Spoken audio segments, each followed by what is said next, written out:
Some of you know that I've been doing a lot of organizing projects. I used to have a paper management place, but now I need to remake a new one. So I figured I'd show you guys what I do. So I just have like one of these really small like filing containers and some filing folders, tabs, and labels, right? And this is going to be short-term paper management. So it's going to be your incoming mail that you need to go through, things you need to take action on, things you need to file away in your longer-term storage, which I use like a larger filing box. I also put a folder of like time will tell. Like you don't know what to do with something right now, so you put it in there for later. You don't know if you need it or not, so I just keep it in that folder. Also a place for receipts because they add up really quickly. And for the kids, I have one for each one.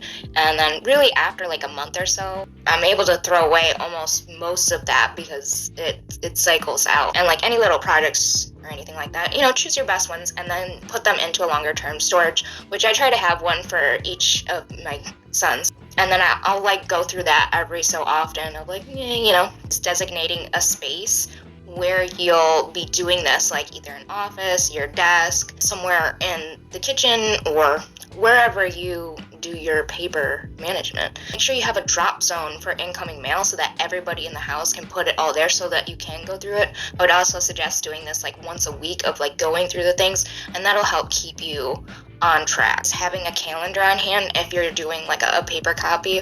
Otherwise, I've been using my Google Calendar more now and going more digital because me as a person, more likely to have my phone on me. If you're doing paper and digital, make sure you're merging and integrating those.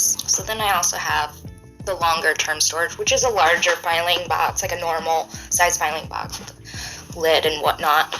And that is just like, tax information, things you don't necessarily like need to have on hand, but you need to have around for a little while. Any of your important documents to scan them into your computer, put them on the cloud, put them on a USB or a hard drive. Always good to do that. I have a family binder, so say that there's an emergency or we have to go to the doctor or just like really like important things, birth certificates, socials, all the things that you would just like need like on hand. I'm going to be updating mine again as things got like really chaotic with the move, so I'm going to be revamping that as well. And this, like, I'll just have like the sheet protectors and whatnot. I'm already starting to work on this, so yeah, I'm going to start making labels and then I'll show you how it's done. Okay, got this all set up. I have an incoming folder, but I also put my action folder in here so that I can grab it out, because all these things are going to be needed in one place. I have my kids' stuff, one folder for each, miscellaneous papers, time will tell, receipts, and then file away for more permanent storage. Since I'm the only one that's going to be doing any sort of paper management, all of my stuff is just going to be in one place.